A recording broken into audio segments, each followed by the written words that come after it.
How many kids do you guess you want to have and why? What is your love language? What keeps the spark going in your relationship? Do you guys have a spicy sex life?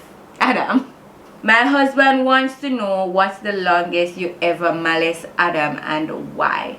Describe the time you realized you were in love with Adam.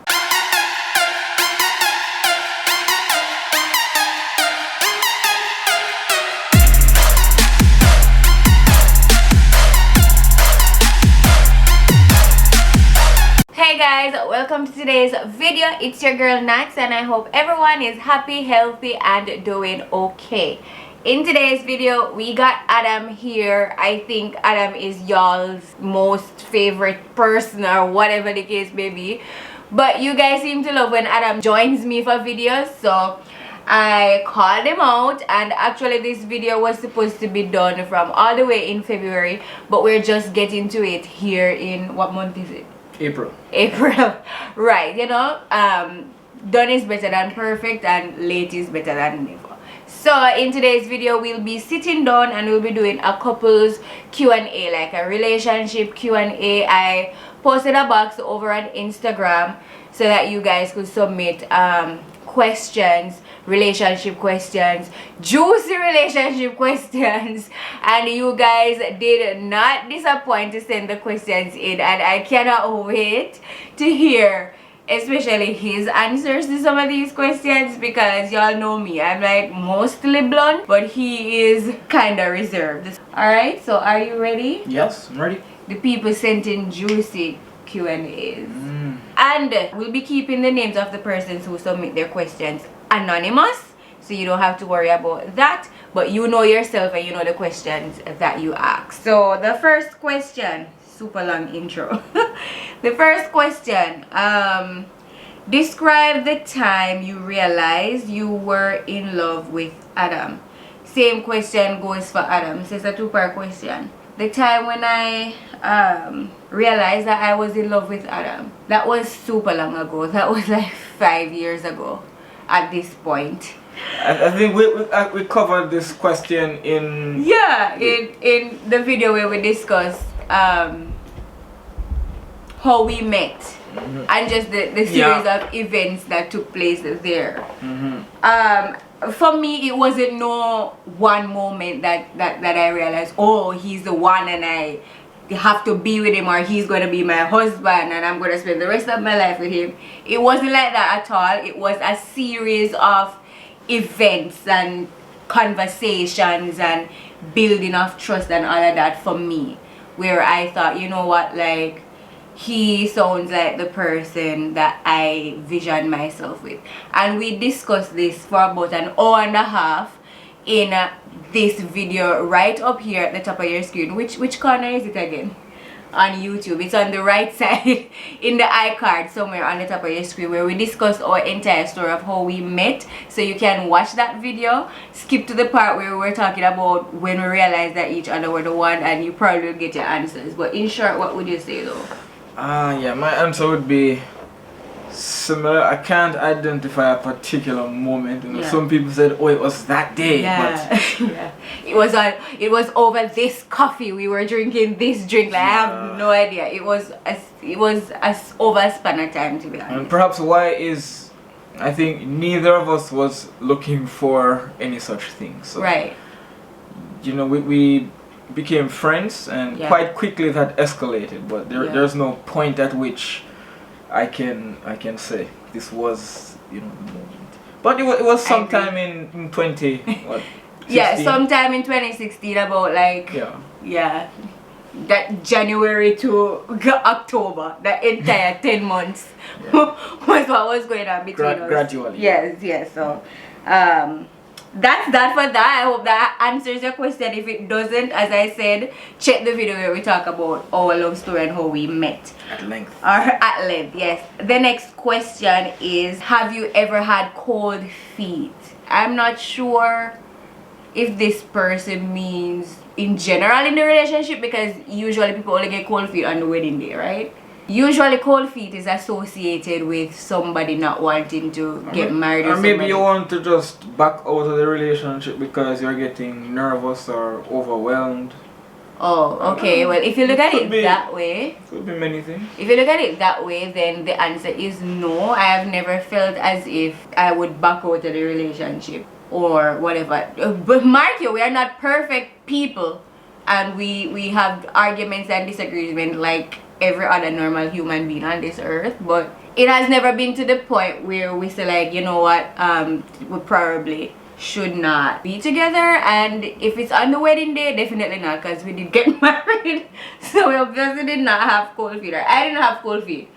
How about you? Were you sweating and like second guessing whether or not you should be getting married, or second guessing? My feet were very hot. You know, whatever the opposite of having cold feet is, that's what I think I've been having all this time. And we're always just looking forward to, you know, the next stage. I don't think, well, speaking for myself, I don't get, or I haven't gotten nervous at any point to, you know, to the extent where I'm wondering, you know, is this the right move or the right person? Yeah, things have been not always smooth, but always certain in that sense. So next question. My husband wants to know what's the longest you ever malice Adam and why.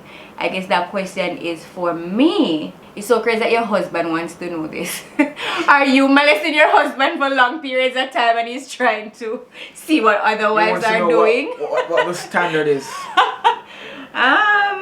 Maybe like a week or maybe a week and a half. 2 weeks the max. When I say malice, I mean not talk to me or talk to me but you're still vexed. Like.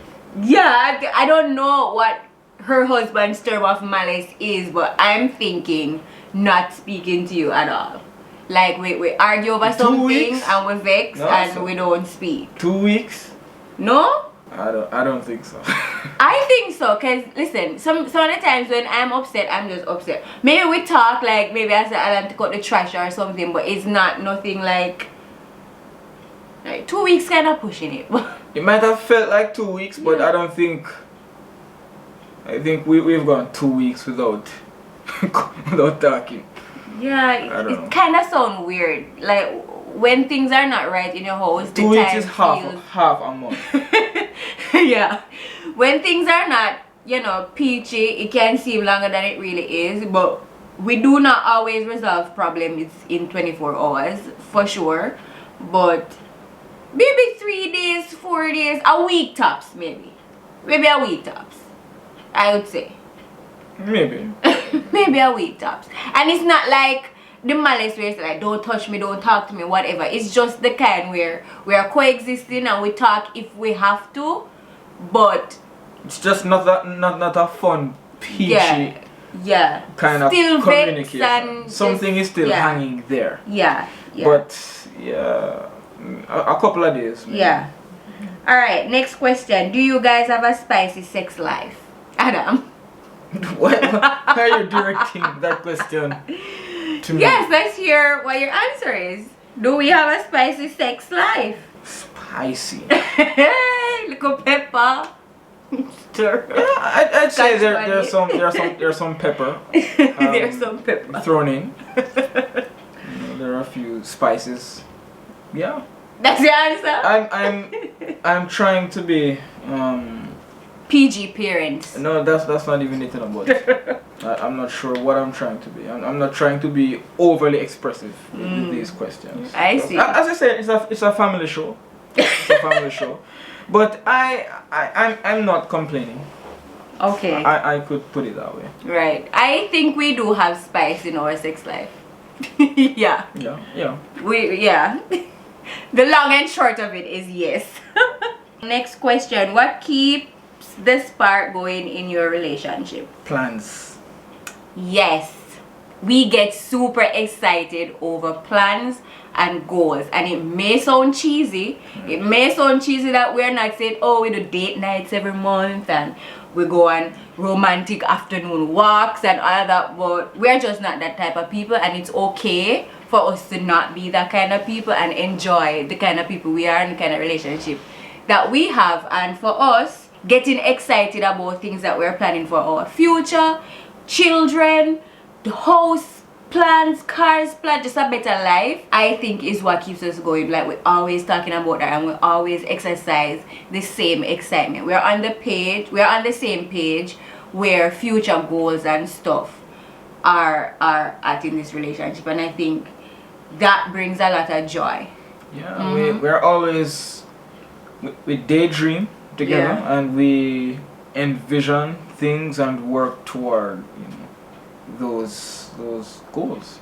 Yeah, not just dreams but goals, because we have timelines and we have procedures and we have step-by-step approaches to what we want to accomplish together. So yeah, I think looking to the future, maybe we spend too much time looking to the future and too little time living in now, but that's just one of the things that keeps us driven. Yeah. And it makes us want to always work the hardest, so because the goals and the plans and the saving, it's not just one of us, it's both of us. So we work hard to ensure that we're encouraging the other person that, you know, this will work and whatever. And it might sound weird because, as I said, other people, what sparks their joy is having a lot of sex, having date nights, whatever. And we do those things, to be honest. We do put aside money for date nights. And ever since coronavirus, things have changed, because date nights have been just ordering from Uber Eats and sitting down in front of Netflix and watching that. But the thing is, we do enjoy our time alone and we do things with each other.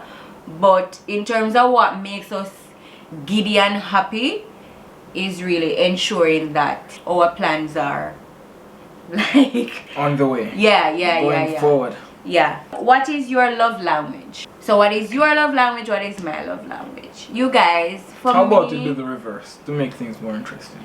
Oh. I'll tell you what your love language is, and you tell me what mine is. Okay. Let's see if we're accurate. I know I'm accurate. His love language is physical touch. Point blank. Very physical period. touch. Yeah, like physical touch. Yeah, definitely physical touch. What's mine? Maybe there are 2 or 3, but the top one I think would there's be 4 max. 4 could be, but I'm gonna try to rank for Natay. Yes. Quality time. Of course, you call them words of affirmation. Yeah. But not just affirmation, but words of what is that word? Words of assurance. Yeah, definitely love quality time. I love just bundling up in front of the TV, just doing something together, just, you know, sitting down, laughing, talking for hours. Like, that's me. I can sit and talk to Adam for 5 hours straight and never get tired. And yeah, that is me. Words of assurance. Definitely love to know that I am doing well, you know. And I try, even on my Instagram and stuff, to encourage you guys that you are doing well. Be kind to yourself. Do this, do that, you know, and just grow in that. So definitely. All right, what Adam does that turns you on? I guess that's my question. What do you do that turns me on, honey? This is a question for you. What do you do? Adam is very, I do not want to say that word that I just thought of, but Adam is very funny. In terms of, he makes me laugh with the weirdest things. I'm not sure I'm explaining this right. Me neither. But if we're talking about something, Adam will just get up and do something random, like take his clothes off and start running up and down in the house, or whining or something.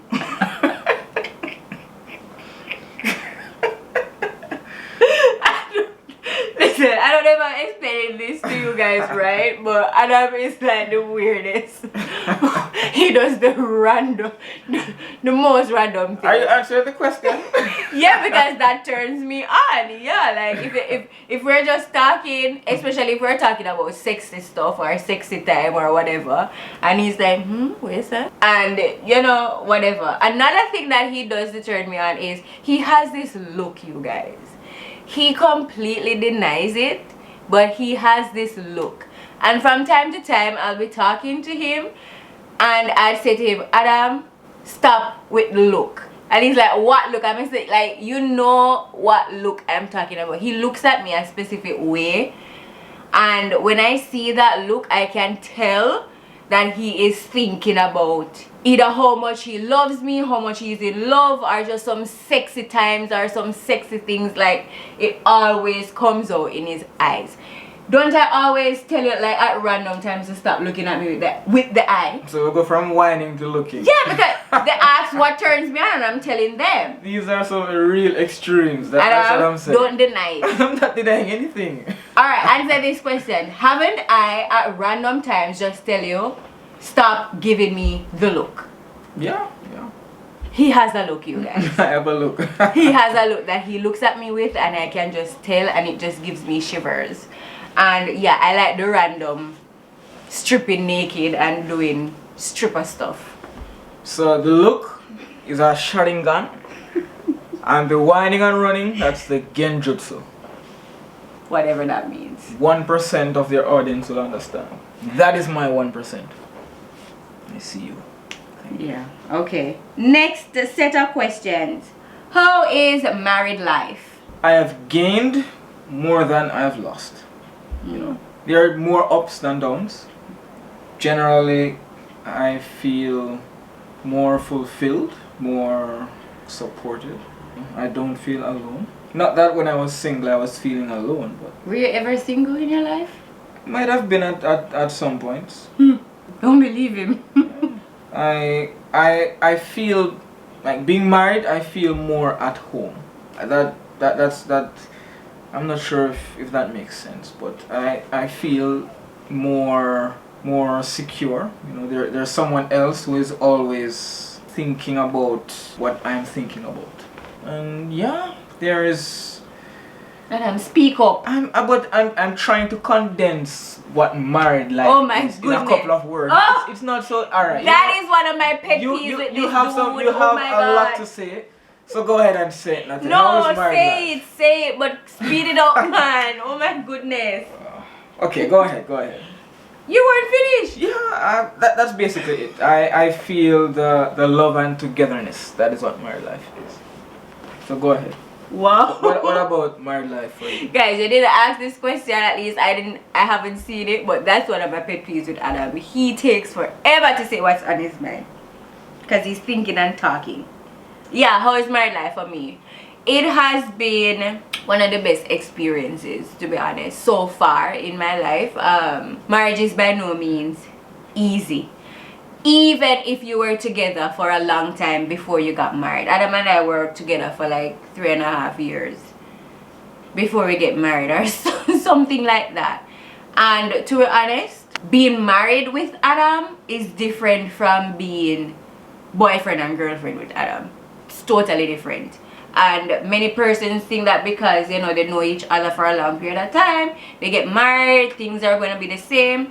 It is relatively the same, but you do spot some differences. It is the hardest thing that I've ever done, but it is the most fulfilling thing, and it brings out the best in me. That's what I can say. We do have struggles, as I say, like everybody else, but just knowing that you have a person where you can talk to about every and anything, because in our relationship we don't deal with pride and ego.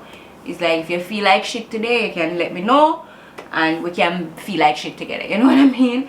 Yeah, because we share each other burdens, you know. If I feel like shit, you're gonna feel like shit, right? I get you. I was misconstruing that whole You thinking about actual shit? I'm saying, Shit. when have we shot together? I can't recall such a hard experience. Oh my goodness. And I'm just literally thinking, crap. What? No. Okay. No. But it is good to have somebody that shares your burdens and excitement and pain and happiness and all of that stuff. You have somebody you come home to, you can talk, you are never alone. And basically for me, that is important because, yeah, I struggle with depression, and if I am alone for too long, I go into a zone that I do not want to be in. So being married. What? Nothing. being married and having Adam here, it really helps support both of us. So marriage life is going good so far. Yeah, it's great. It's great. Yeah. It's not easy. It's not perfect, but it's a work in progress. Yeah. So at first, in the beginning, there were some deep lows and some high highs, and you know it levels off. So the waves, they get smoother. So we begin to anticipate and expect what the other is thinking or needing. Yeah. Communicating becomes easier as we learn, you know, how each other, because not because you've been together for a while doesn't mean you know each other, especially when it comes on to living with each other. In the beginning, I had to get used to Adam's way of life and how he does things. He also had to understand my way of life and how I do things, and you know, we cross paths some of the times in the earlier stages, but no, I think we've gotten to a place where we know, and we know what to expect from each other and all of that, and we just get the job done. Yeah. And if it's rocky and if it's patchy and if we argue and if there's something that we need to work out, we try our best to work it out. It doesn't always get resolved in 24 hours. You know that thing when they say couples must not go to sleep mad at each other. Yeah, it doesn't always work like that, you guys, in real life. So we do our best and we're enjoying it as it is right now. Next question: how many kids do you guess you want to have and why? I want 2 kids. 2 kids. I am willing to go a 3rd kid if we don't get a boy and a girl in the first 2 tries. Why? Because I think 2 kids is easier on the finances and the mental well-being, and you know, just raising properly, not having 5 kids running around like that. I think will drive you nuts. Kudos to the mamas who do have many kids. You guys are superwomen and supermen for your partners, but for us, I think we're good with a family 4 or 5. Yeah, I grew up in a family of 4: father, mother, sister, brother, and it just felt, you know, that when you study about families in primary school, the nuclear family, that it was just a textbook case, and you know, nothing seemed strained or not too many, not too few. It just seems like a good number. Yeah. And 2 kids, that's manageable, and you know, each child has a sibling. That's good. Yeah. Having a sibling is good. Yeah, I think that's important too. I did not grow up with siblings in the household. I do have siblings. My mother has 2 other girls and my mom has 3 children. And but yeah, I would have probably loved to have somebody to talk to in my house. Maybe things would have been different, I don't know. But a family of 4 just seemed right for our family.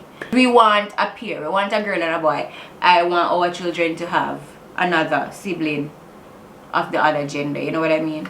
So if it is that God give us 2 boys or 2 girls first, then we are willing to try for the other. If the other still comes in the same gender, then that is it. So be it. So be it. We weren't cut out to have the next gender, and that is fine. All right, next question: what's an acceptable amount of time to have sex in a week? And then in bracket she has in your marriage. So what is the baseline, and in our marriage what works? I guess that's what you're asking. I guess it's just clarification. Okay. In our marriage, what's the acceptable amount of time to have sex in a week? Alright, this is how I think. I do not think we should limit our sex life, or how good or bad our sex life is, to a number of times that we have to do it in a week for us to feel like we are, I don't want to say succeeding at marriage or whatever, because if it's your marriage, it's your house, you do what's best for you and your partner. But I don't think, for me, it is necessary to put a number to the amount of times. You understand? We can say 2 times a week, and then what if we want to have sex every day that week? You know, good, whatever. It doesn't mean that you are super exceeding your marriage or whatever. So for me, we do it when we feel called and when I'm not ovulating. Yeah. How about you? Alright, so since you're giving us the reality, the question says what's unacceptable. That's such a harsh question, you know. It's not that anything else is unacceptable. Yeah, but you don't want to let others feel bad if they only have sex once a week or twice a week. But even with us, I wouldn't say Natay, this is unacceptable. Yeah, you know, yeah. One time, come on, you have to do better. Yeah. But in terms of a personal preference, let's put it that way. I'd say once or twice per day is a good. Every day of the week? Every day once or twice? That's 7 days straight. just a personal preference. I'm not saying that anything outside of this is unacceptable, because you know we make compromises, we understand, and back to that sometimes we're busy or tired. But I'm saying, you know, just from a personal standpoint, once or twice isn't bad. 7 days a week, once or twice a day. You guys, you see what I said about physical touch? You eat 3 times a day. You sleep 8 hours a day. You shower once or twice. I mean, once it's a good number. It's a regular basic need, just like food, clothes, and shelter. Okay, so every day of the week, to answer the question from his point of view, that's an acceptable amount. But acceptable sounds like acceptable. It sounds like it's saying, you know, what is a minimum you would accept. But if the minimum you'd accept is 7 days a week, then you're not compromising. No, but I answered a slightly different question. I answered what would be my personal preference. Okay, but what is unacceptable for you? Alright, for example, you have a wife that is not going to have sex every single day. So what is an acceptable amount of times a week for you? With the wife that you have, me. Come on, you have 7 days. How many of the 7 would you want to have sex? Yeah. Well, would I want to have sex? No. It's a different question. Acceptable. Come on. Well, you said once or twice. That's what you said. Once or twice a week? That's what you said. No, that's not what I said. What did you say? I said when we feel it, we do it. Because I don't want to put a number to it. Yeah, that's acceptable. That's acceptable. Because what if I do not want to have sex 3 days this week? What, I'm the worst wife ever? Like, I don't want to put that kind of label and pressure on me, my husband, or my relationship. So I say, when we feel it, we do it. That might be 2 times of the week, it might be 3 times, it might be 7 days. But for me, an acceptable amount of time would be at least 3 to 4 times a week. Not every day. The vagina needs to rest. How do you guys handle conflicts? And what is the most attractive thing about your partner? Somewhere you've had sex that was not inside of your house. Who usually makes up first after an argument? Who said I love you first? How do you maintain your marriage? Who spoke about marriage and settling down more?